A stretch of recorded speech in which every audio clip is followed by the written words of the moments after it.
this week's Edra, Parshas Toldos, Yitzchak tells Yaakov that he shouldn't marry someone from Canaan. But before he did this, Yitzchak gave Yaakov a bracha. The question is, Yitzchak already gave Yaakov all the brachas earlier on in the Sedra.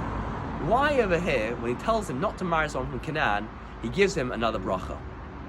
The Chofetz Chaim tells us the following answer, which is going to teach us an unbelievable lesson in the way to mechanech our children. A parent might not want their child to do something.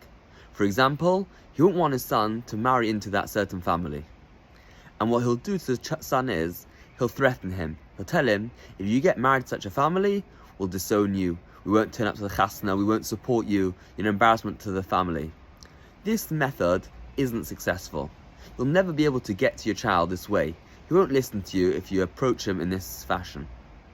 The way to do it is to show that you love him, show that you care for him, make a relationship, a connection between you and the child, and like this, he's much more likely to listen to you out of respect because you've built that connection with the child.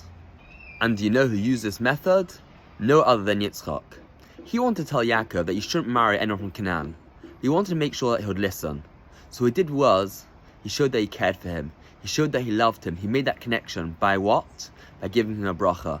And this is why he gave a bracha before he told him what to do, because he wanted to make sure that he would listen to it.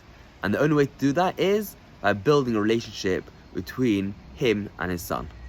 But we could ask further, if Yitzchak had already previously given so many brachas to Yaakov, that relationship was already built. Of course he would have listened to him. Why did he need to give him an extra bracha? But the answer is obvious. There's no such thing as giving too much love. You can never give enough. So yes, he had built that relationship, he'd cared for him so much, he gave him so many brachas, but could always throw in another one, give an extra one, and like this, he's building the relationship even more, and there's even stronger chance that he'll listen to what he had to say. So what we can learn from this week's parasha and Yitzchak is that the vital component for educating, bringing up our children, getting them to listen to us, or influencing or making an impact on people, is to build a connection, show you care about them, and like this, they'll want to listen to you, and you'll be so successful in helping and educating people. You should all have an amazing Shabbos.